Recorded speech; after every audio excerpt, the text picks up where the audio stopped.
Donc nous allons parler de l'enquête sur l'accident survenu il y a un peu moins d'un an maintenant à un A320 exploité par Germanwings dans les Alpes françaises. Donc c'était le 24 mars 2015. Quelques mots sur le contexte de ce vol.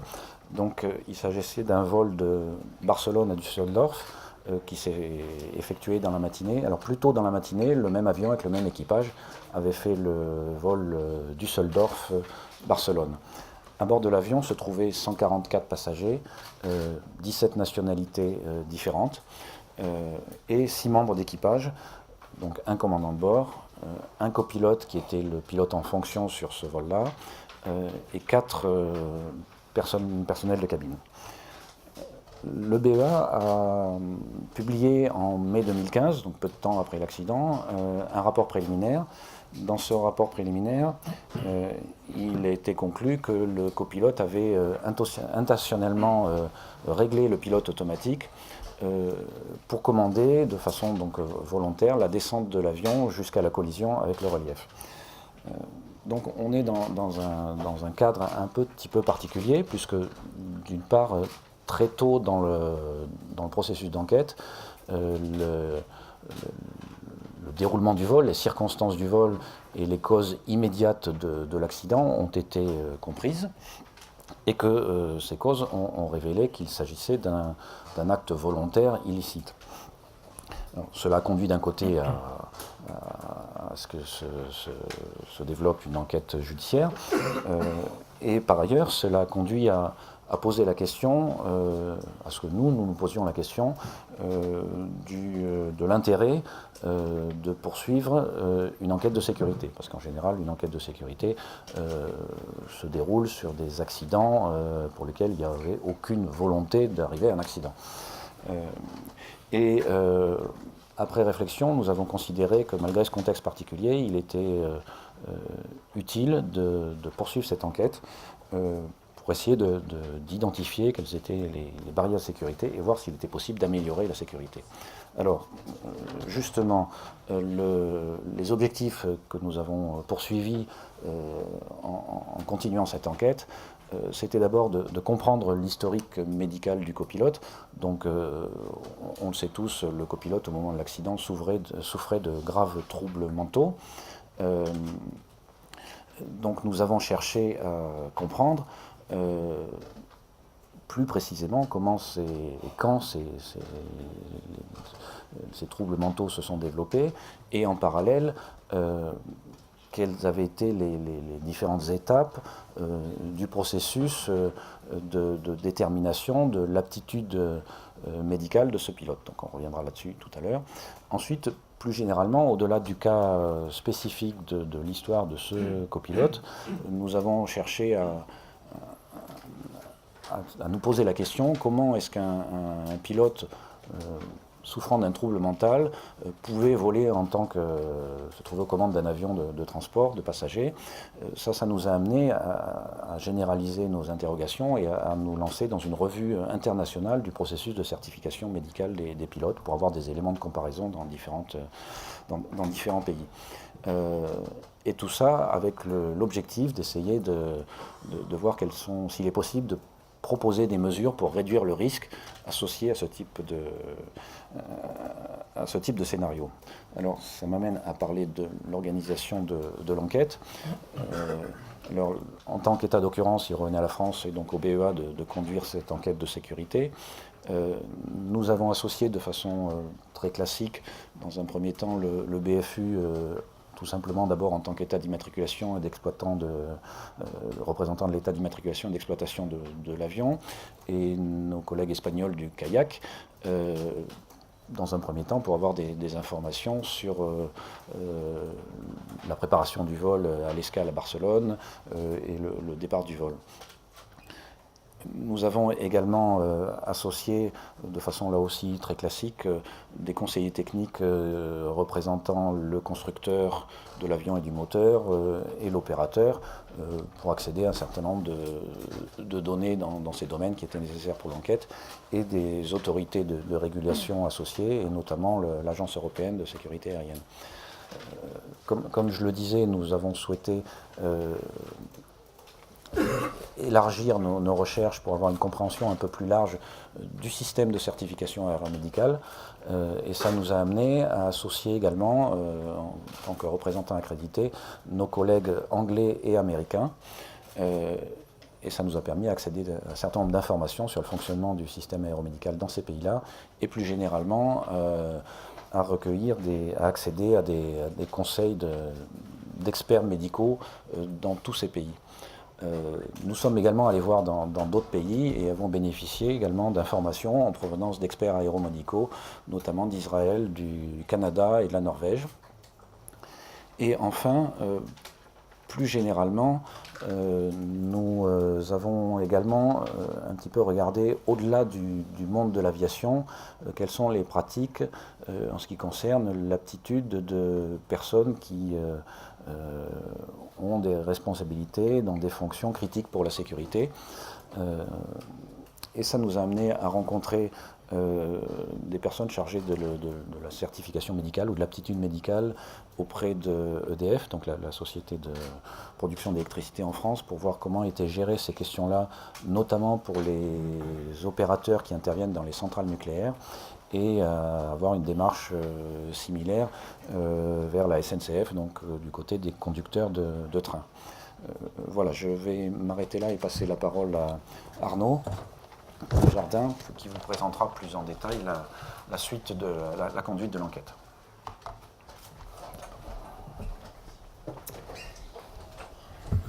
D'accord, merci. Bonjour mesdames et messieurs, donc je suis Arnaud Desjardins, l'enquêteur en charge de conduire cette enquête de sécurité. J'ai mené avec mon équipe d'environ 10 enquêteurs du BEA, mais aussi mes homologues des autorités d'enquête étrangères, en particulier donc allemandes et espagnoles, et donc des conseillers techniques, tous les actes d'enquête, depuis la phase où je me suis rendu sur le site du crash, le jour même de l'accident, jusqu'à l'émission de recommandations de sécurité dont je vais vous parler aujourd'hui. Le but étant proposer des mesures permettant de mieux se prémunir dans le futur contre des accidents de ce type. Tout d'abord, je voudrais vous rappeler des éléments importants des dernières minutes du vol de l'accident. Extrait des enregistreurs de vol. Donc, l'avion, après avoir décollé à 9h de l'aéroport de Barcelone, donc en Espagne, donc sachez que je vais parler donc en heure UTC, il faut rajouter 1 heure pour obtenir l'heure locale. Donc l'avion a décollé à 9h de Barcelone et s'approche vers 9h25 des côtes du sud de la France. Donc vous avez ici en haut à gauche donc la carte du sud de la France, et en bas à gauche donc le profil vertical de l'avion avec une douzaine de points que je vais donc expliquer un à un.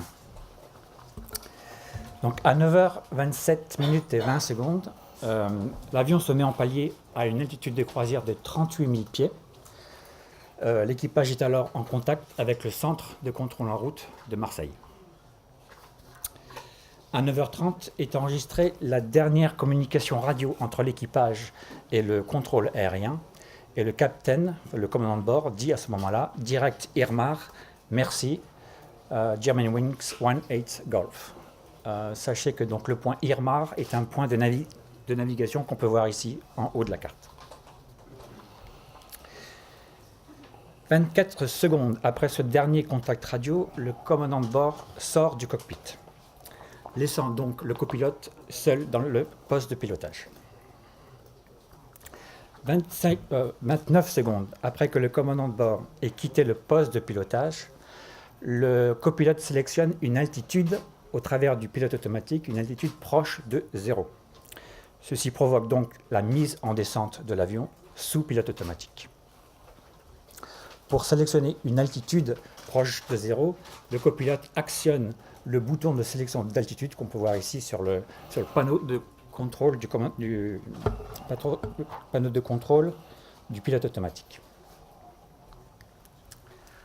À 9h33 minutes et 12 secondes, l'avion est toujours en descente, il a 32 000 pieds, et le copilote augmente la consigne de vitesse vers 308 nœuds, au travers du panneau de commande du pilote automatique, en actionnant donc ce coup-ci le bouton de sélection de vitesse.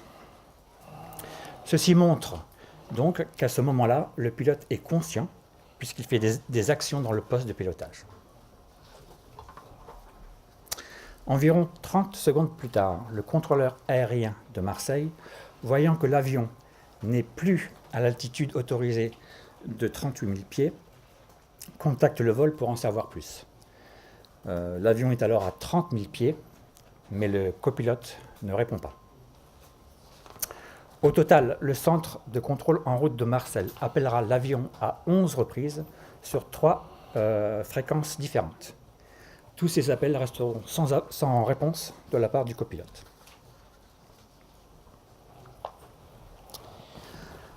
Environ 45 secondes plus tard, alors que cela fait 4 minutes et 4 secondes que le commandant de bord est sorti du poste du pilotage, la sonnerie dans le cockpit, la sonnerie de demande d'accès au cockpit retentit. Alors, afin de demander l'accès au cockpit, il existe un clavier à l'extérieur du poste du pilotage sur lequel on entre un code, ce qui génère un buzzer au travers d'un haut-parleur qui est situé au plafond du poste de pilotage. Si l'interrupteur cockpit door, situé au niveau de la console centrale, est placé sur la position unlock, ceci déverrouille la porte. Là, pendant le vol de l'accident, la porte est restée verrouillée jusqu'à la fin du vol.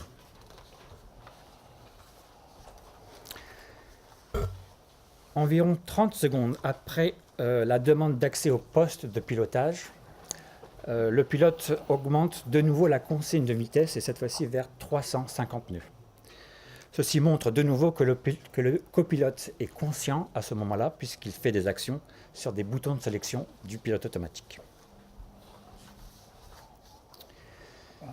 À 9h35 minutes et 32 secondes, l'avion passe 23 000 pieds en descente et des bruits d'une personne tapant sur la porte du cockpit sont entendus sur le CVR, Cockpit Voice Recorder. Ces bruits durent 3 minutes et demie.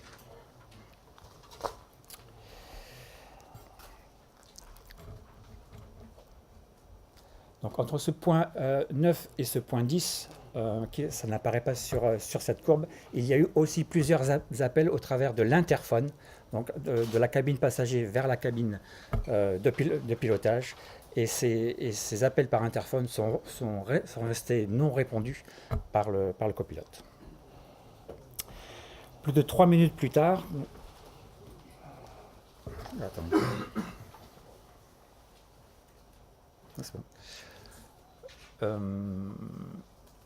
voilà, plus de 3 minutes plus tard, un contrôleur de l'armée de l'air française contacte le vol à 3 reprises. Là aussi, de nouveau, le copilote ne répond pas. L'avion passe 10 000 pieds en descente et 5 coups violents sont frappés sur la porte du cockpit, à 5 reprises. À 9h41 et 41 secondes, près de 10 minutes après le début de descente, le système automatique avertissant de la proximité du sol, donc le GPWS, retentit. Et 25 secondes plus tard, l'avion entre en collision avec le relief.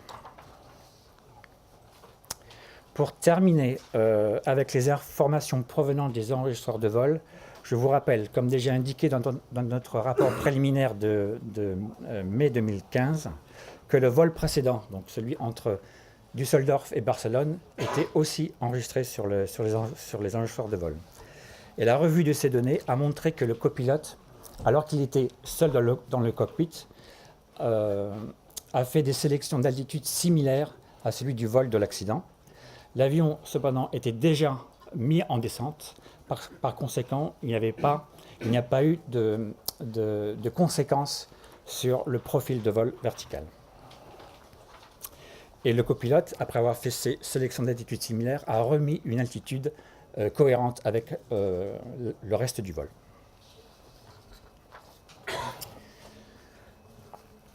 Donc voici qui clôt le rappel des informations importantes concernant le vol lui-même et celui du vol précédent. Regardons maintenant les éléments qui sont intervenus avant ces vols, en évoquant les étapes principales du parcours médical du copilote.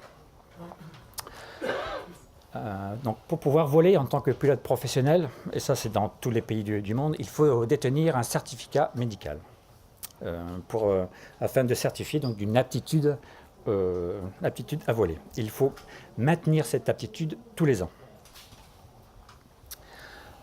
Il y a plusieurs étapes. La première étant de faire une demande de certificat médical. Dans le cas du copilote, cela s'est fait donc en avril 2008. Il a fait une demande de certificat médical auprès du centre aéromédical de la Lufthansa. Il a été déclaré apte au vol et par conséquent, on lui a délivré un certificat médical sans limitation. C'est là, donc en septembre 2008, qu'il commence sa formation auprès de la Lufthansa Training Center.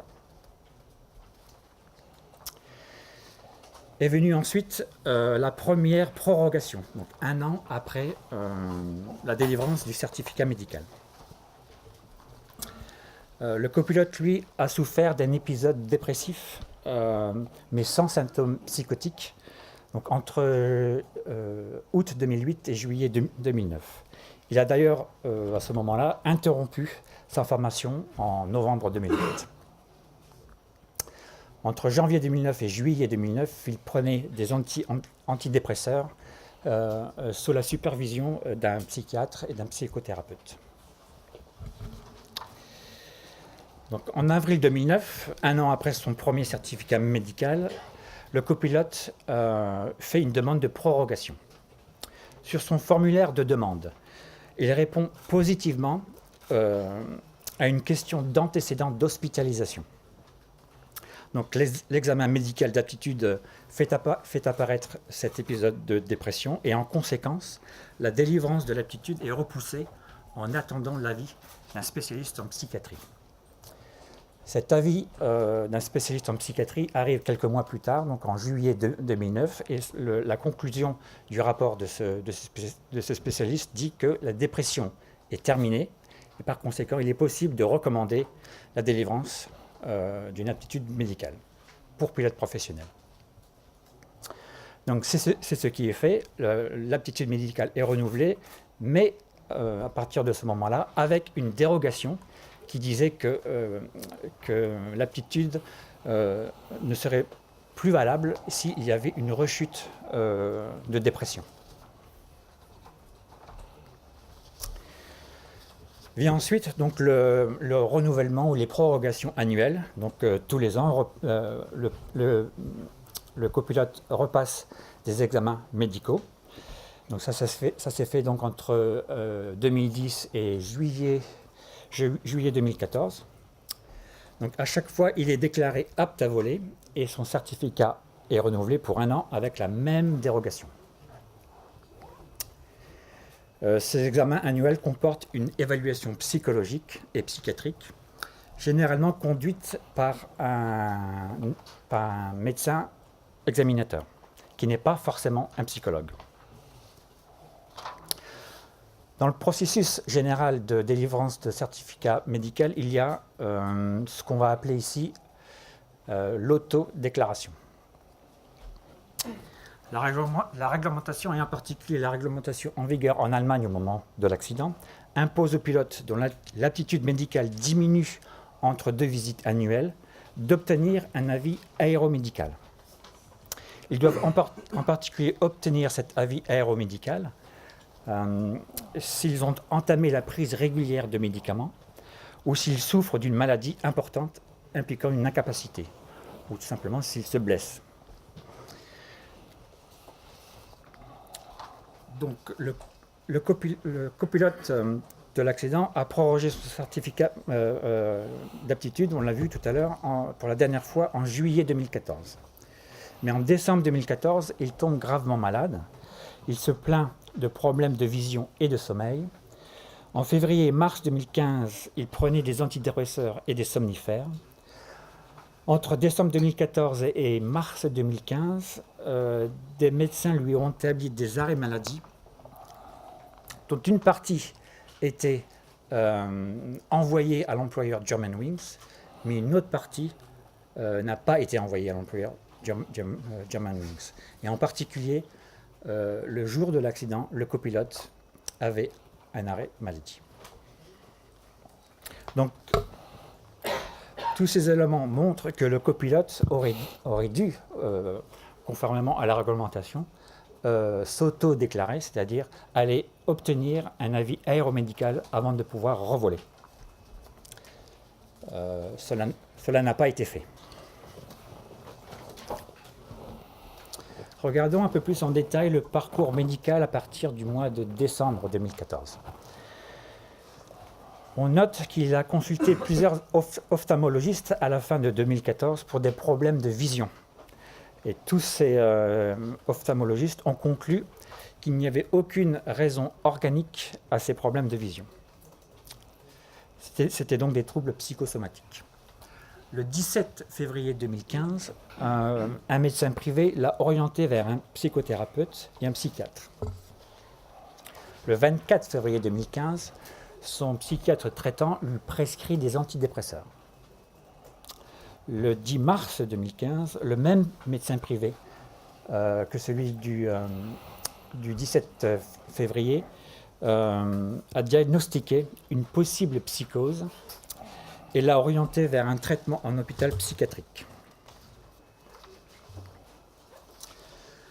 Donc, le dossier médical du copilote a été étudié par le BEA et par le BFU. Et nous avons confié l'étude de ce dossier médical tout d'abord à un médecin aéronautique allemand et un psychiatre allemand.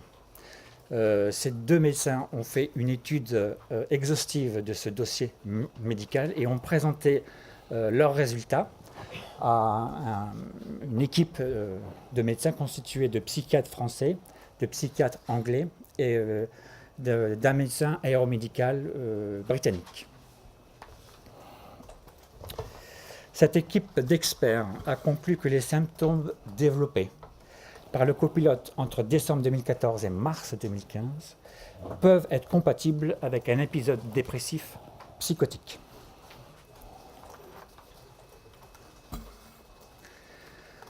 Voilà, donc nous avons maintenant une bonne connaissance du parcours médical du copilote. Alors, comment le système a pu, dans le cas de cet accident, laisser passer ce copilote qui, souffrant de troubles mentaux graves, s'est pourtant retrouvé aux commandes d'un avion de ligne? On peut identifier deux défaillances principales que je vais explorer plus tard. La première, le processus d'autodéclaration, dont j'ai déjà parlé tout à l'heure, en cas de diminution d'aptitude médicale en deux visites, deux évaluations médicales, n'a pas eu lieu. Deuxièmement, plusieurs médecins privés avaient l'information que le copilote était malade. Certains savaient même qu'il exerçait le métier de pilote. Par contre, cette information n'est pas parvenue aux autorités aéronautiques et n'est pas parvenue à l'employeur Germanwings. Regardons donc d'une façon plus générale quels sont les principes en place qui sont supposés éviter qu'un pilote souffrant de troubles mentaux graves se retrouve aux commandes d'un avion de ligne avec le risque de mettre en danger les personnes qu'il transporte, ou mettre l'avion dans une situation dangereuse, plus généralement. Alors, on va parler de 5 mesures principales. La première étant l'évaluation médicale elle-même, puisque l'évaluation médicale est conçue, normalement, pour éviter que des pilotes avec des troubles mentaux se retrouvent aux commandes d'un avion de ligne. Deuxième principe, l'autodéclaration.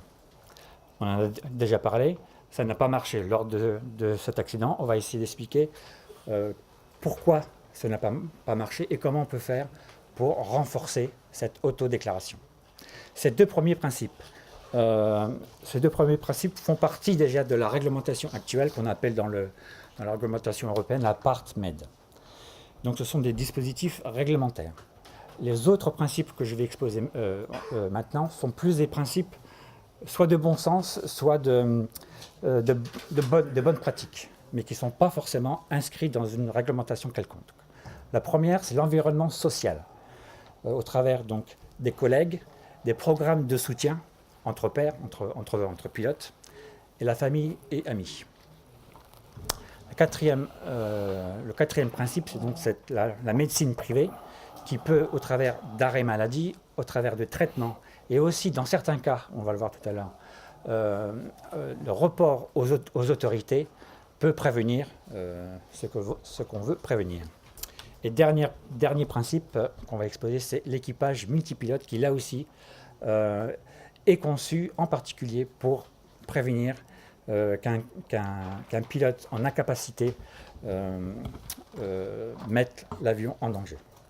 Donc voici donc un ensemble de 5 principes qui sont supposés éviter qu'un pilote souffrant de troubles mentaux se retrouve aux commandes d'un avion et le mette en danger. Analysons chacun de ces mesures ou de ces principes pour identifier les faiblesses et proposer des manières de les renforcer. Alors le premier principe que j'aimerais développer aujourd'hui, c'est le quatrième sur cette planche, c'est les médecins privés. Alors pourquoi parler d'abord de ces principes? Tout simplement parce que ça peut paraître comme le plus évident. On voit bien qu'il y a eu des opportunités. Lorsque les médecins privés ont eu l'information que le copilote souffrait de troubles mentaux graves, mais que cette information n'est pas parvenue aux autorités ou à l'employeur, alors que ces deux derniers, autorités et employeurs, sont en mesure d'arrêter le copilote avant qu'il ne mette des personnes en danger. Donc ici, on va parler évidemment du secret médical. Mais soyons clairs, il ne s'agit pas non plus de remettre en cause le principe de secret médical. Ce principe est un principe clé pour garantir la confiance entre médecins et patients. Le fait que des personnes soient encouragées à demander conseil à leurs médecins et à se faire traiter avec la garantie que leurs informations personnelles seront protégées bénéficie à la société dans son ensemble. D'ailleurs, les données médicales sont extrêmement bien protégées dans la plupart des pays. On pourra se référer par exemple au Code de la santé publique en France, mais aussi aux dispositions du Code pénal en Allemagne, à la loi sur la protection des données en Allemagne. Il y a des directives du General Medical Council au Royaume-Uni, il y a le règlement HIPAA aux États-Unis, il y a l'article 199 du Code pénal espagnol, etc. On voit bien que le secret médical est bien protégé un peu partout dans le monde. Il y a même des sanctions possibles pour les médecins qui le brisent sans justification valable. Ces sanctions peuvent être administratives. Le médecin peut perdre son droit d'exercer la médecine, mais ces sanctions peuvent être judiciaires aussi. Cependant, l'intérêt public peut également bénéficier de la divulgation d'informations permettant de protéger la société contre des préjudices graves. D'ailleurs, il existe dans tous les pays qui ont participé à l'enquête des dispositions légales permettant aux médecins de briser le secret médical quand cette divulgation vise à préserver la sécurité publique ou à prévenir un danger imminent. Donc c'est le cas en Allemagne, c'est le cas en France, mais ces dispositions dans ces deux pays, par exemple, sont très générales. Dans certains autres pays, par contre, on pourra citer le Canada, Israël et la Norvège, les médecins ont l'obligation de rompre le secret médical s'ils savent qu'un pilote fait courir une menace pour la sécurité publique. Et ceci même sans le consentement du pilote lui-même. Mais ce n'est pas le cas en Allemagne où les dispositions générales s'appliquent à tout type de patients et pas que aux patients pilotes. Alors ceci ajouté au fait qu'il n'y a pas de définition formelle de ce qu'est un danger imminent, ni même une menace pour la sécurité publique. Et ceci incite donc les médecins à adopter, disons, une approche prudente. Hein, c'est-à-dire qu'ils ne communiquent aucune information médicale aux autorités en l'absence d'un danger imminent évident. Non seulement ils sont attachés au principe de secret médical, mais aussi parce qu'ils craignent d'être poursuivis ou de perdre leur droit d'exercer la médecine. C'est ce que révèle d'ailleurs un sondage conduit par le BEA auprès d'un groupe de médecins français. C'est pourquoi je pense que des règles plus claires sont nécessaires pour définir quand il peut être exigé de rompre le secret médical pour préserver la sécurité publique, en particulier lorsque des patients sont des pilotes et qui sont donc susceptibles de transporter des passagers. Ça nous amène à notre première série de recommandations de sécurité sur le thème de l'équilibre entre le secret médical et la sécurité publique. Le BEA recommande que soient définies des règles claires faisant obligation aux prestataires de soins de santé d'informer les autorités compétentes lorsque la santé d'un patient spécifique a de fortes chances d'affecter la sécurité publique. Les règles doivent protéger le patient, donc il ne s'agit pas de se débarrasser complètement du secret médical, mais aussi les prestataires de soins de santé pour pas qu'ils soient traînés dans les tribunaux dès qu'ils brisent le secret médical et la sécurité publique. Comme nous pensons que c'est en fait un problème global qui touche beaucoup de pays dans le monde, ces recommandations vont être adressées d'abord à l'Organisation mondiale de la santé, afin de permettre également de mettre des mesures en place au niveau européen. Ces recommandations vont être émises à la Commission européenne. Et sans attendre la mise en place de ces dispositions dans les lois européennes, qui peut prendre quelques mois, voire quelques années, ces recommandations sont aussi adressées au ministère des Transports allemand, le BMWI, et le Conseil de l'Ordre des médecins allemand, le BEIC. Voilà, donc on a fini d'analyser ce premier principe de sécurité sur la médecine privée.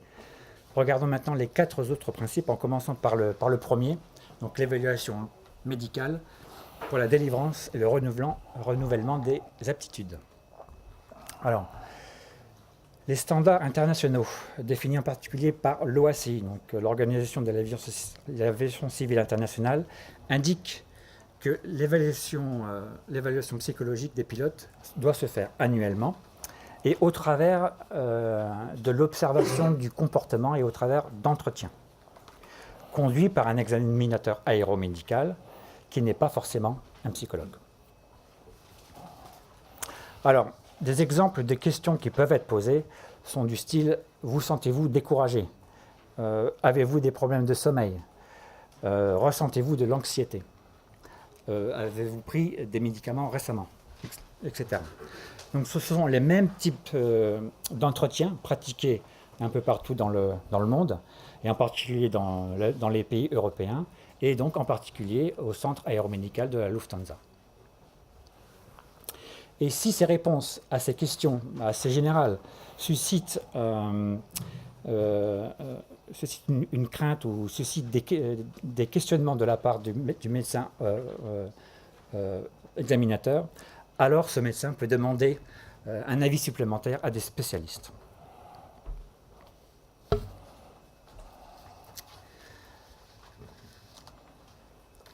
Alors, tous les experts en médecine aéronautique, en particulier ceux de l'ASMA, donc l'Aerospace Medical Association, mais aussi des autorités de l'aviation civile anglaise, s'accordent à dire que d'effectuer systématiquement des tests psychologiques poussés tous les ans pour tous les pilotes ne serait ni efficace ni rentable.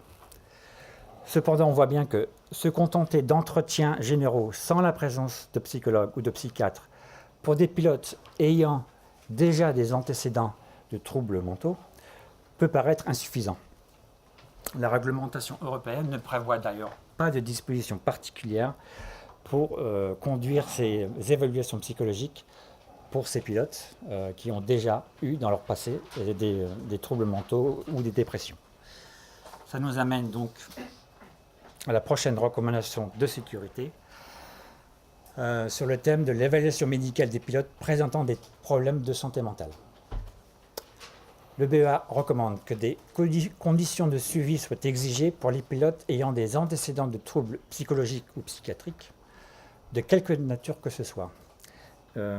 Et ces conditions spéciales peuvent être par exemple les restrictions sur la durée du certificat médical. Au lieu de le faire durer 1 an, peut-être le faire durer 6 mois, 3 mois. Ou alors on peut recommander des examens spéciaux conduits par des psychiatres ou des psychologues pour les pilotes ayant déjà des antécédents de troubles mentaux. Cette recommandation va être donc adressée à l'EASA, l'Agence européenne pour la sécurité aérienne. Alors nous avons jusqu'à présent parlé de 2 principes qui ont donné lieu à 2 thèmes de recommandation de sécurité.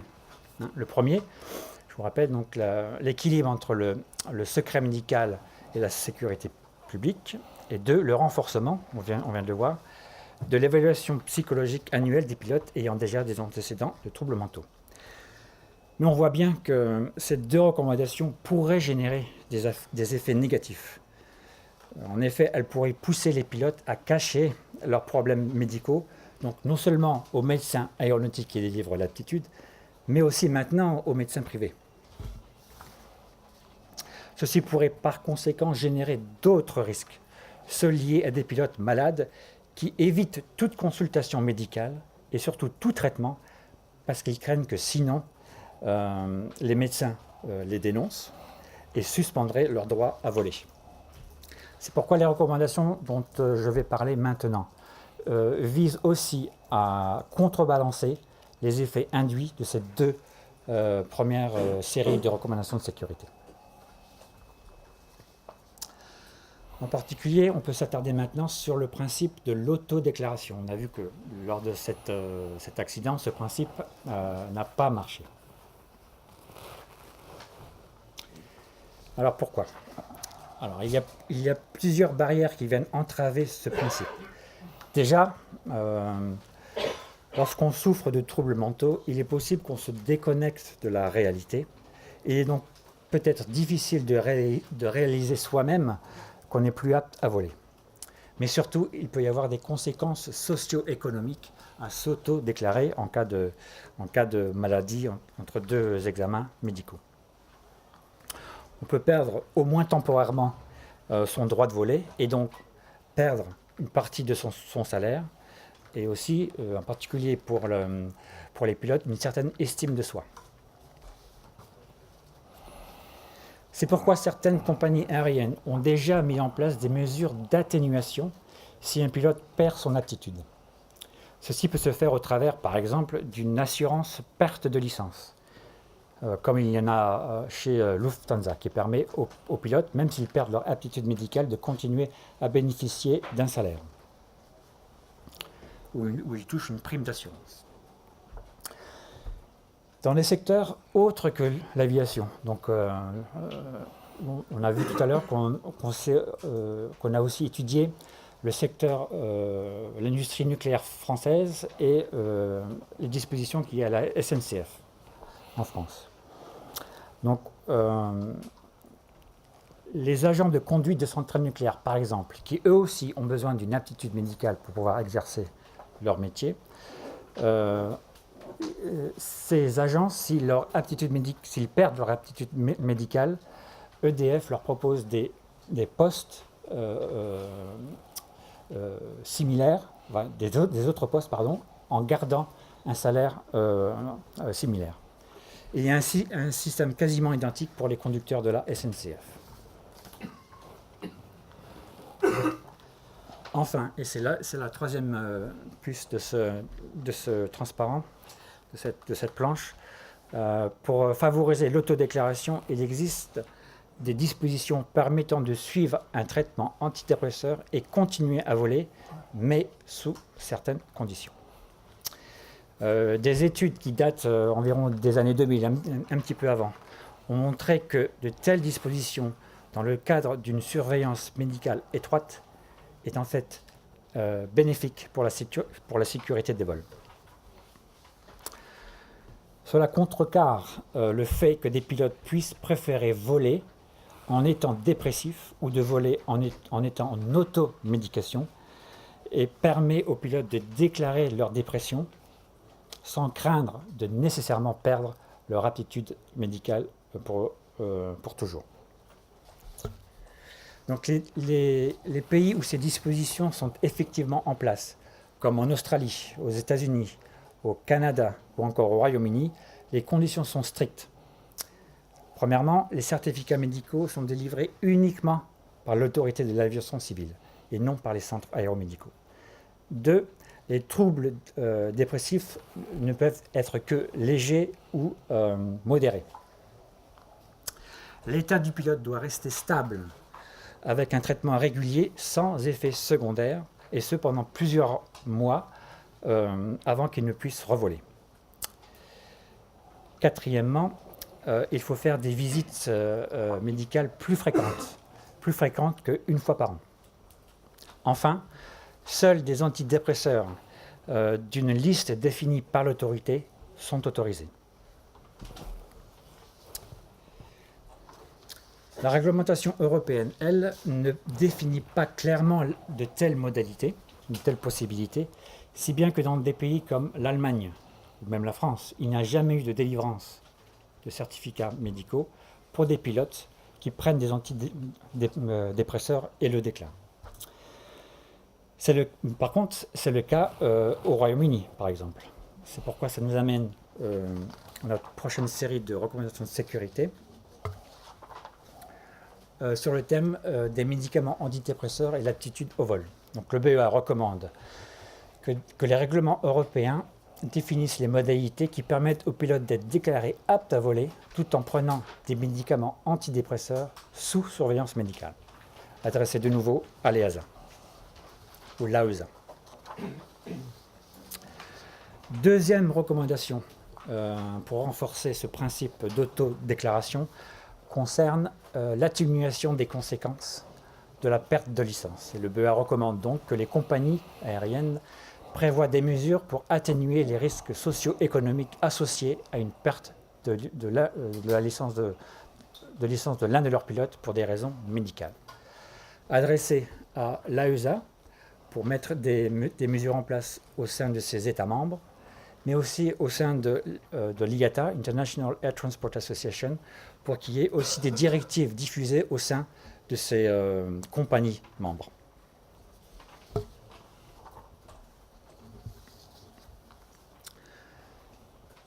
Quatrième principe qu'on va explorer, ce sont ce qu'on a appelé ici l'environnement social.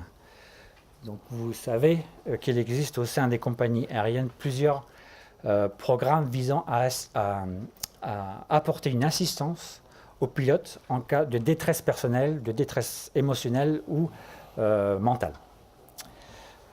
Ces programmes qu'on appelle Peer Support Group ou programmes de soutien entre pairs offrent un service d'orientation et des conseils en zone dite sûre, c'est-à-dire entre pairs, pour tenter de régler les problèmes de façon non punitive.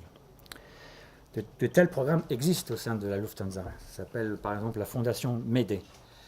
Mais ils ne sont pas toujours disponibles ou connus chez d'autres opérateurs. Et en particulier, ils ne sont pas toujours connus des familles de pilotes. Pourtant, ces familles ou les proches des pilotes peuvent être les mieux placés pour détecter des baisses de forme ou des problèmes plus graves affectant les capacités à voler. Par ailleurs, ces programmes ne sont pas toujours disponibles pour des aspects culturels qui varient selon les pays et aussi des contraintes dues à la taille des compagnies. Et ceci peut rendre difficile la mise en place de tels programmes. C'est pourquoi le BEA recommande dans le domaine de la promotion des programmes de soutien aux pilotes que soit encouragée la mise en place de groupes de soutien par les pairs afin d'offrir aux pilotes, mais aux familles et aux pairs, une possibilité de rapporter et de discuter des problèmes de santé mentale, avec l'assurance que les pilotes seront soutenus, guidés et que de l'aide leur sera apportée.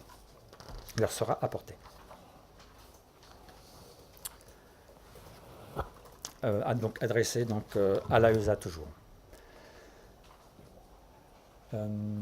Dernier principe à analyser, c'est l'équipage multipilote. Donc vous savez que les avions de ligne modernes se pilotent à deux. Alors pourquoi à deux? Eh bien d'abord parce qu'il y a bien assez de travail pour deux pilotes à bord d'un avion de ligne moderne. Mais aussi, cela permet, en cas d'incapacité de l'un des deux pilotes, que l'autre reprenne la totalité des fonctions de pilotage et puisse faire atterrir l'avion en toute sécurité. Alors, ce principe ne marche bien entendu que si le deuxième pilote est effectivement dans le poste de pilotage. Or, il peut s'absenter pour régler un problème dans la cabine passager ou simplement pour aller aux toilettes. C'est pourquoi, d'ailleurs, il existe un système de code d'urgence à composer sur le clavier numérique à l'extérieur du poste de pilotage qui permet de déverrouiller la porte dans le cas où le pilote resté seul à l'intérieur est devenu inconscient soudainement pour une raison d'incapacité. Alors, donc, ce principe de pilotage à deux marche bien pour couvrir les risques d'incapacité physique, mais il peut moins bien marcher pour les cas d'accident liés à un pilote suicidaire. Il y a eu par le passé des accidents impliquant des pilotes qui voulaient se suicider aux commandes d'un avion de ligne et qui y sont parvenus malgré la présence d'un pilote à leur côté. On pourra par exemple citer l'accident survenu en février 1982 à un DC-8 de la Japan Airlines au Japon. Aussi, on peut citer l'accident survenu en juin 1994 à un ATR-42 de la Royal Air Maroc. Enfin, on pourra citer l'accident survenu en octobre 1999 à un Boeing 767 d'Egyptair. Donc, on voit que concevoir un système permettant d'ouvrir la porte de l'extérieur, en plus du système déjà existant de code d'urgence, ne suffirait même pas à couvrir tous les risques liés à des pilotes suicidaires. Cela créerait, par ailleurs, bien entendu, des risques supplémentaires de sûreté. Je vous rappelle que le système de blindage et le système de verrouillage des portes de cockpit ont été conçus suite aux attentats terroristes du 11 septembre 2001. On avait la crainte d'actes malveillants provenant de la part de personnes dans la cabine passager. On a donc réglé le curseur entre sécurité et sûreté de façon à concevoir les portes qui résistent d'une menace venant de l'extérieur du cockpit. Alors, lors de cet accident, certes, la menace était à l'intérieur du cockpit. Mais on voit très vite qu'on ne peut pas concevoir un système de verrouillage de portes permettant de prévenir les menaces situées à la fois à l'extérieur du cockpit et à l'intérieur du cockpit. Dernier sujet que je voudrais aborder aujourd'hui. Lors de l'enquête, nous avons eu des difficultés à recueillir des informations sur des incidents ou des accidents similaires liés à des pilotes avec des troubles mentaux. Alors cela peut s'expliquer par plusieurs facteurs. Le premier, il y a une certaine réticence à signaler ce genre d'événements. Il y a un certain tabou sur le sujet des troubles mentaux pour les pilotes. Il y a aussi peu d'enquêtes de sécurité qui ont été conduites jusqu'au bout. Il y a aussi des procédures judiciaires qui sont en cours, qui donc bloquent l'accès à certaines informations. Et il y a aussi des restrictions liées, de nouveau là, au secret médical. Pourtant, il semble important d'améliorer la connaissance, au moins au niveau européen, du nombre d'incapacités liées à des troubles mentaux. Et ceci permettrait d'améliorer l'analyse de ces événements et éventuellement améliorer les critères d'examen médicaux. C'est pourquoi, sur ce thème, le BEA recommande de conduire des analyses régulières des incapacités en vol d'encourager la collecte de données pour valider l'efficacité des critères d'évaluation médicale. Et ces recommandations sont adressées à l'EASA de nouveau. Voilà, donc, au total, le BEA va émettre, ou émet aujourd'hui, donc 11 recommandations de sécurité sur les 6 thèmes que j'ai exposés jusqu'à maintenant. Monsieur le directeur, vous voulez peut-être conclure? Alors, quelques mots en conclusion avant de passer aux questions sur ces recommandations. Donc, vous avez vu qu'on a identifié un certain nombre de barrières qui sont censées protéger contre ce type de scénario. On a identifié que ces barrières avaient toutes des faiblesses. On a donc proposé un certain nombre de recommandations pour essayer d'améliorer l'efficacité de ces barrières. Et je dis bien améliorer l'efficacité, je ne dis pas rendre ces barrières étanches. On est conscient que là, on s'adresse à un problème difficile parce qu'il s'agit de traiter la défaillance d'êtres humains, les pilotes, en qui on a mis la responsabilité pour une grande partie de la sécurité du vol. Donc c'est un problème qui n'est pas facile à traiter. Donc nous avons conscience que ces recommandations, nous sommes convaincus qu'elles vont améliorer la sécurité si elles sont mises en place, mais on ne peut pas prétendre qu'elles permettront de constituer des barrières 100% efficaces dans tous les cas. Deuxième point sur lequel je voulais insister en conclusion, c'est la nécessité de prendre ces recommandations dans leur ensemble. Arnaud en a un petit peu parlé tout à l'heure. Certaines des recommandations qui vont dans le sens, d'une certaine manière, de durcir la surveillance médicale des pilotes, donc notamment la possibilité, dans certains cas, pour les médecins soignants, de transmettre des informations sur des problèmes médicaux rencontrés par des pilotes vers l'autorité, peut avoir des effets secondaires, si je peux dire, qui peuvent avoir un effet négatif sur la sécurité. C'est-à-dire que ça peut conduire les pilotes à ne plus se soigner convenablement et à cacher aux autorités aéromédicales et aux autorités à la médecine en général leurs problèmes, à prendre de l'automédication, etc. Et un certain nombre d'autres recommandations que nous proposons, telles que notamment la possibilité de voler dans certaines conditions contrôlées sous antidépresseurs, les propositions pour mettre en place des systèmes de la promotion des programmes de soutien aux pilotes, ou l'atténuation des conséquences socio-économiques, vont dans le sens de mettre les pilotes dans une situation où, quand ils commencent à rencontrer des problèmes, ils soient en mesure de les traiter en confiance. Et donc, en espérant que ça aide à éviter d'aller dans des situations où le pilote se trouve réellement dans une impasse parce qu'il n'a pas d'autre choix que de faire prendre des risques aux autres, en étant d'ailleurs plus ou moins bien conscient, ou perdre ce qui lui est quelque chose peut-être le plus cher, c'est son métier de pilote. Voilà, on va passer aux questions maintenant. Donc le rapport va être mis en ligne dans quelques minutes sur le site public du BEA. Il est disponible en 4 langues, donc en français, en anglais, en espagnol et en allemand. Voilà. Question ? Thierry Vigoureux, peut-être ? Bonjour. Comment se situent vos recommandations par rapport à celles qu'a émises l'EASA il y a quelques mois? Alors, l'EASA a émis un certain nombre de recommandations. Il y a certaines recommandations que l'EASA a émises, que l'on n'a pas reprises, parce que les actions sont déjà en cours, sont déjà lancées, et que l'EASA est légitime pour les piloter et qu'elle le fait. C'est notamment la recommandation de la fameuse règle des 2 personnes dans le cockpit.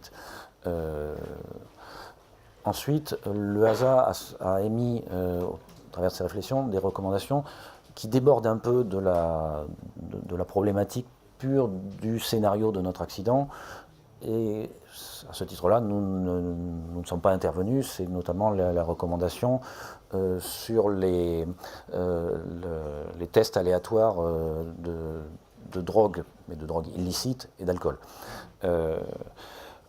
Enfin, le HASA a formulé certaines recommandations de façon très très générale, sur certains sujets,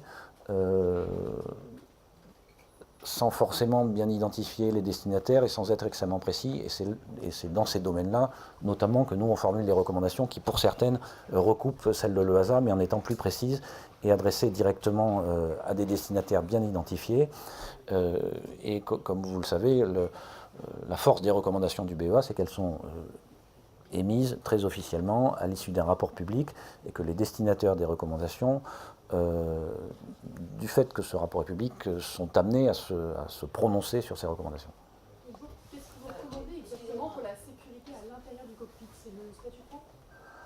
Qu'est-ce que vous voulez dire par la sécurité à l'intérieur du cockpit? Contre un risque à l'intérieur du cockpit. Dire le verrouillage de la porte, etc. Vous recommandez le statu quo là-dessus? Alors sur la conception de la porte, on ne recommande aucun changement. Je rappelle que la conception de la porte vise à protéger le cockpit contre des intrusions qui viennent de la cabine. Donc on a considéré que le risque terroriste, soyons clairs, était toujours présent, je pense que l'actualité le montre, et que donc on ne remettait pas en cause ce besoin de protéger le cockpit contre de potentiels terroristes en cabine. Et le fait qu'actuellement, beaucoup de compagnies aériennes ont édicté la règle qu'il faut toujours avoir 2 personnes dans le cockpit, même une personne qui n'est pas en capacité de voler, soit un membre du team. Qu'est-ce que vous pensez de cette règle qui a été faite suite à l'accident? C'est une règle qui a été... c'est une recommandation qui a été émise par le HASA à destination des compagnies aériennes. C'est une pratique que certaines compagnies dans le monde avaient déjà. Nous pensons que, et le HASA l'a dit d'ailleurs dans ces termes-là, qu'il faut la mettre en œuvre avec certaines précautions. C'est-à-dire qu'il faut que la deuxième personne qui viendra en cockpit pour remplacer un pilote qui sort soit une personne qui a été convenablement sélectionnée, parce qu'il faut avoir une certaine confiance en elle, évidemment. Donc il ne faudrait pas introduire au travers de cela un risque de type acte malveillant de nouveau. Et deuxièmement, il faut que cette personne soit convenablement formée pour qu'elle sache ce qu'elle a à faire et quelle est la conduite qu'on attend d'elle. Nous pensons que si ces conditions sont remplies, cette mesure va dans le bon sens, dans le sens d'une amélioration de la sécurité. Cependant, il faut bien se rappeler qu'on ne peut pas prétendre que ça permettra systématiquement de faire obstacle à une tentative de suicide, parce que malheureusement l'histoire de l'aviation montre qu'il existe plusieurs passages à l'acte de pilotes pour cracher volontairement un avion, malgré la présence d'un deuxième pilote qui essayait de l'empêcher. Est-ce que, à votre connaissance, certaines compagnies européennes ont déjà mis en application un certain nombre de vos recommandations, notamment la Lufthansa, sur le contrôle de la santé psychiatrique ou psychologique des pilotes?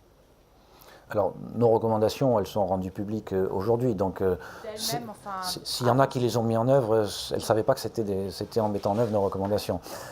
Sur votre question plus précise des actions de Lufthansa sur l'aptitude médicale, je voudrais clarifier que les recommandations qu'on propose concernent le dispositif d'aptitude médicale réglementaire, qui est du ressort des États.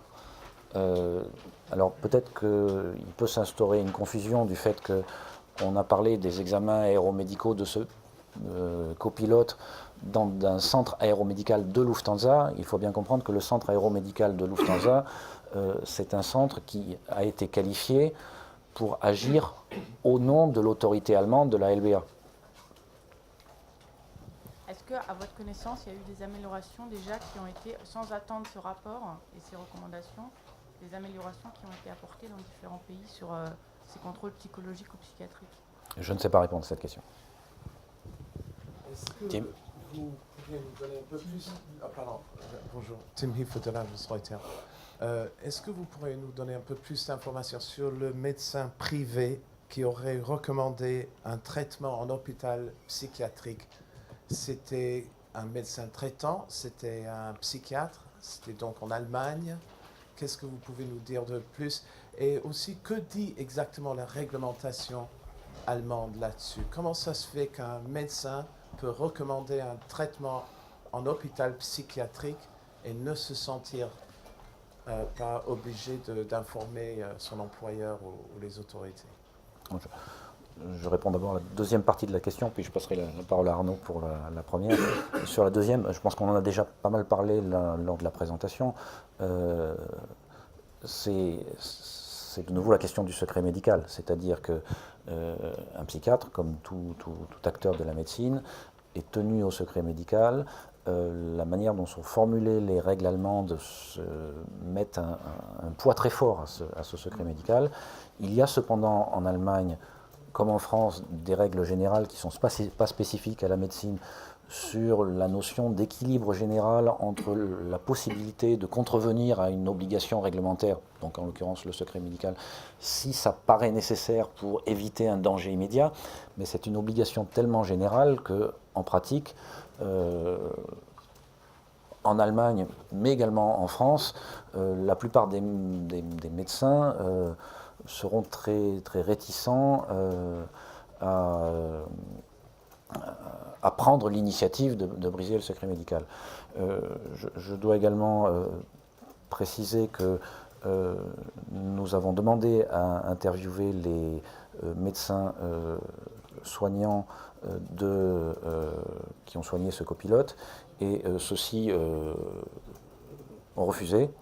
Donc nous n'avons pas eu accès à des informations directement de leur part. Maintenant, sur qui était le psychiatre qui a demandé au pilote d'aller en hôpital, je crois que c'était ça votre question.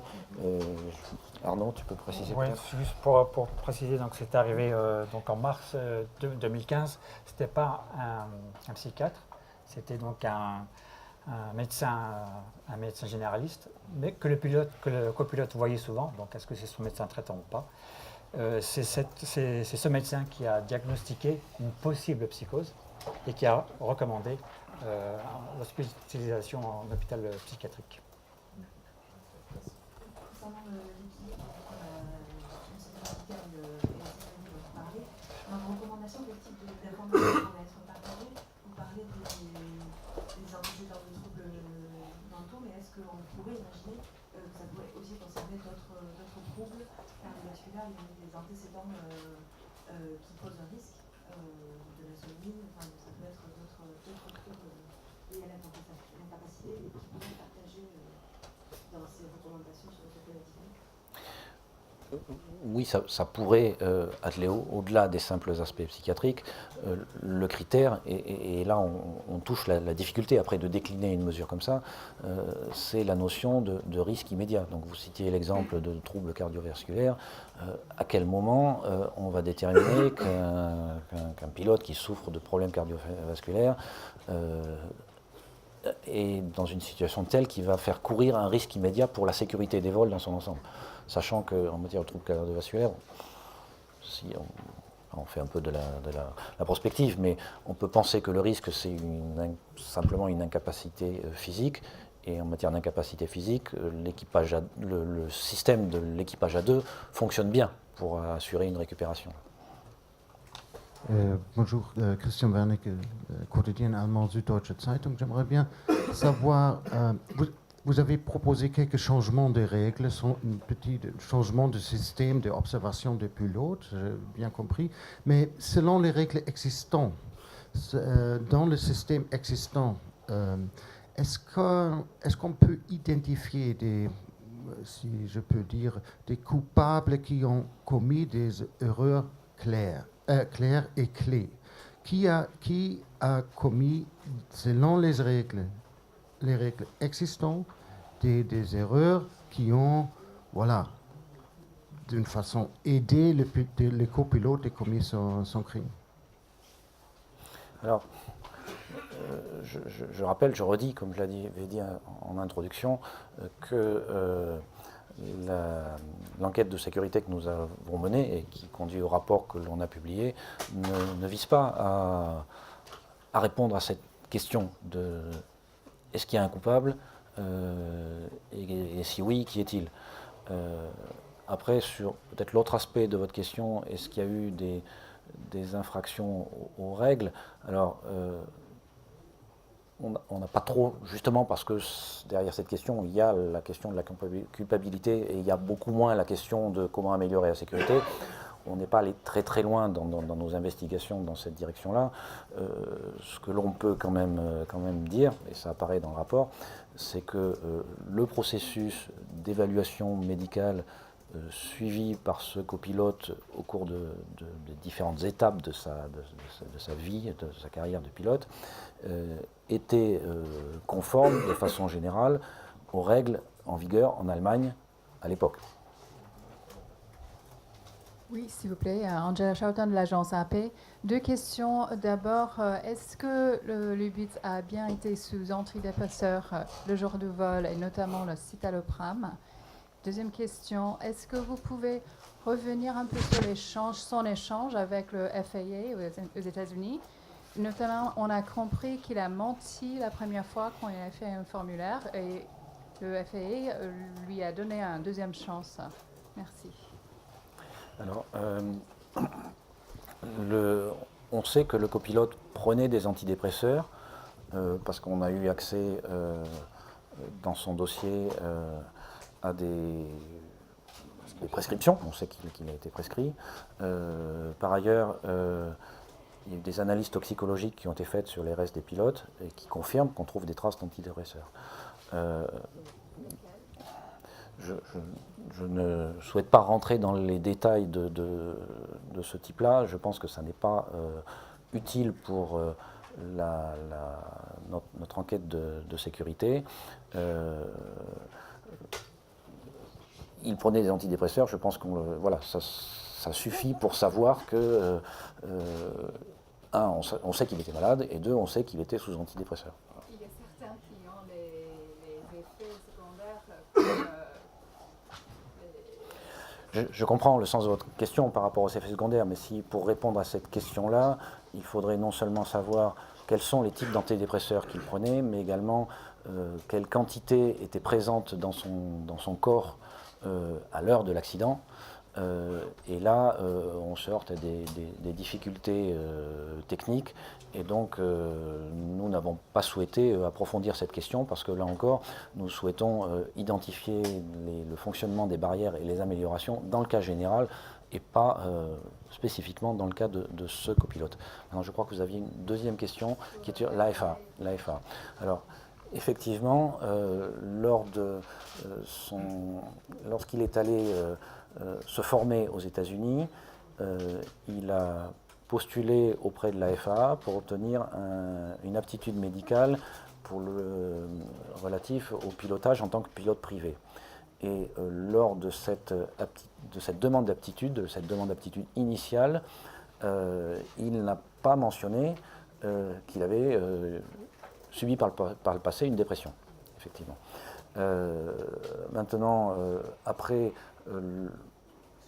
il y a eu des échanges entre lui et la FAA, des questions qui ont été posées, et la FAA, et pour obtenir son aptitude médicale, il a été conduit à transmettre à la FAA l'évaluation qui avait été faite quelques mois plus tôt pour l'aptitude européenne qu'il avait obtenue. Et c'est sur cette base-là que la FAA s'est prononcée et lui a finalement délivré un certificat d'aptitude de classe 3. Bonjour, monsieur Hideki Aota, journaliste du quotidien japonais. Ma question qui concerne toujours la maladie du copilote. Dans votre enquête, est-ce que vous avez quelque chose sur l'origine de cette maladie-là? Merci. Non. Nous n'avons pas d'informations précises sur l'origine, si vous pensez à l'origine médicale ou l'origine familiale ou autre de cette maladie. Non. Christian Schubert, Frankfurter Allgemeine. Votre enquête s'adresse beaucoup aux pilotes qui volent aujourd'hui, qui volent déjà. Hein. Mais il y a une autre communauté, entre guillemets, les candidats, hein, qui ne sont pas encore pilotes. Est-ce que ça ne serait pas raisonnable, peut-être pour les candidats, d'avoir des règles plus strictes? Par exemple, de te dire quelqu'un qui a déjà eu un épisode et qui ne vole pas encore, il ne peut pas voler. Est-ce que ça serait raisonnable d'avoir d'autres règles pour les candidats que pour ceux qui volent déjà? Parce que ceux qui volent déjà, je comprends bien, il faut éviter qu'ils cachent leurs problèmes. Mais ceux qui ne volent pas encore, c'est une autre situation, si on veut. Alors, avant de répondre à cette question, une petite remarque. Dans le cas du copilote de l'accident, de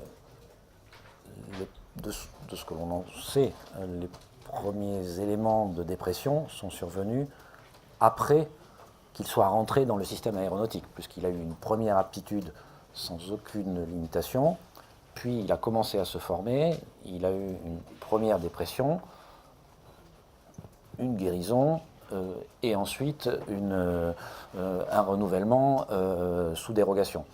On n'a pas dans les médias allemands, on a parlé de 2008, une dépression de 2008, n'est-ce pas? C'était en 2008, mais c'était après. Alors à cette époque-là, il avait déjà obtenu un certificat d'aptitude, avant d'avoir cette dépression, il avait déjà obtenu un certificat d'aptitude au pilotage professionnel. Il n'était pas encore pilote professionnel, mais il était rentré dans le système de formation déjà.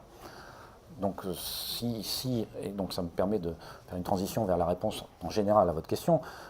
Si on veut se poser la question de faut-il renforcer le filtre à l'entrée pour les gens qui ne sont pas encore pilotes et qui rentrent dans la carrière de pilote, c'est bien le filtre qui, dans le cadre de ce copilote, a été appliqué en 2008, avant qu'il ne soit malade.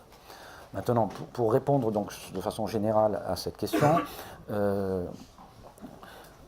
d'une part, aujourd'hui, quelqu'un qui veut devenir pilote, il doit répondre à un questionnaire, et dans ce questionnaire, il y a notamment des questions sur l'existence d'antécédents psychologiques, avec toute la difficulté dont on a déjà parlé de est-ce que c'est des choses dont on peut attendre avec une bonne fiabilité que les gens le déclarent de façon fiable ou pas. Quand ce type d'antécédent est déclaré, cela va déclencher naturellement un examen psychologique spécifique, plus approfondi que pour un candidat qui n'aurait pas déclaré cela. Ensuite, le deuxième aspect, si on veut se poser cette question du renforcement du filtre à l'entrée, ça serait de renforcer pour tous les candidats pilotes l'évaluation psychologique, de faire des batteries de tests psychologiques beaucoup plus poussées. Et là, alors bon, au BEA, en général, on n'est pas médecin, on n'est pas encore moins psychiatre.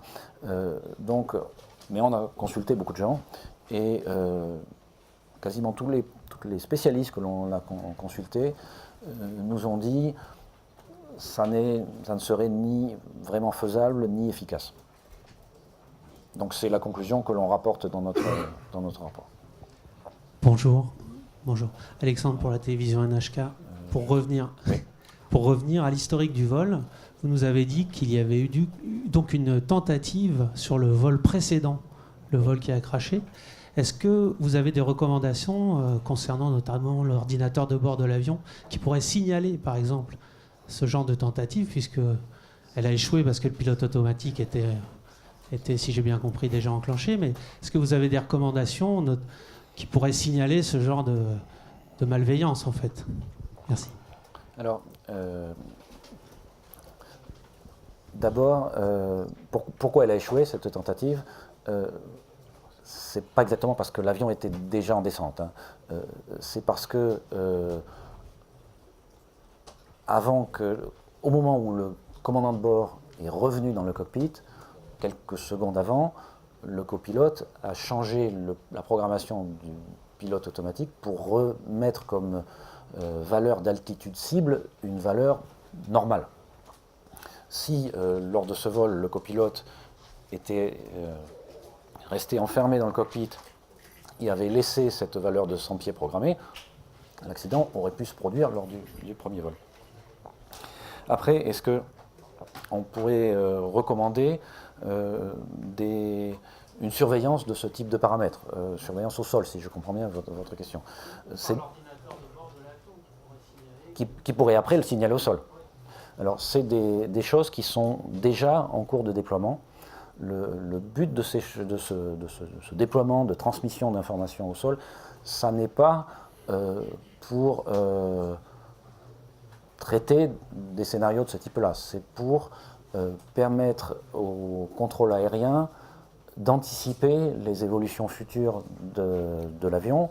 Par exemple, en ce qui concerne l'altitude cible, c'est de savoir quelle est l'altitude à laquelle que le pilote ont programmé dans l'avion, à laquelle l'avion va se stabiliser en palier. Ça permet au contrôleur aérien de laisser passer un autre avion qui va le croiser dans le plan horizontal. En dessous de cette altitude dans le plan vertical, il sait que ça va marcher comme ça. Donc c'est un moyen de faciliter le travail du contrôle aérien. Ça n'est pas pour aller éviter ce genre de scénario. Et pourquoi? Parce que même si dans ce genre de scénario on voit cette altitude, que peut-il se passer? Le contrôle aérien ne peut pas programmer l'avion. Le système n'est pas conçu comme ça. Le contrôle aérien pourrait, dans ces cas-là, interroger le pilote sur qu'est-ce que c'est que cette altitude bizarre. Et là, on ne sait pas ce qui se serait passé dans ce cas-là.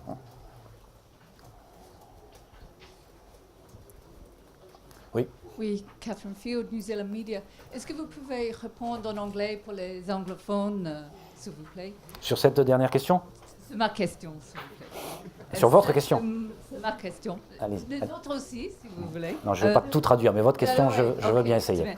Have you had any sort of response to this question about medical secrecy and public safety as you've gone around and talked to, for example, the World Health Organization and other IATA and the European safety organizations?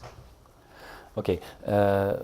We have produced this recommendation after working with a number of medical experts and aeromedical authorities, and we noted that some countries already have practices which seems to be more or less in line with this recommendation. So we know that at least in some countries there is evidence that this is feasible. Now this is an area where you probably have understood that it is also linked to the culture and maybe the history of the country. So maybe it is this recommendation maybe will be more difficult to implement in some countries. So you are having problems why you say that it's going to be more difficult. You have that resistance. So I think it's too early to say that there will be resistance, but we note that, for example, in Germany, the doctors, and in France too, the doctors are very much attached to this, to having a strong principle of medical secrecy. But I hope that nevertheless there will be some moves there.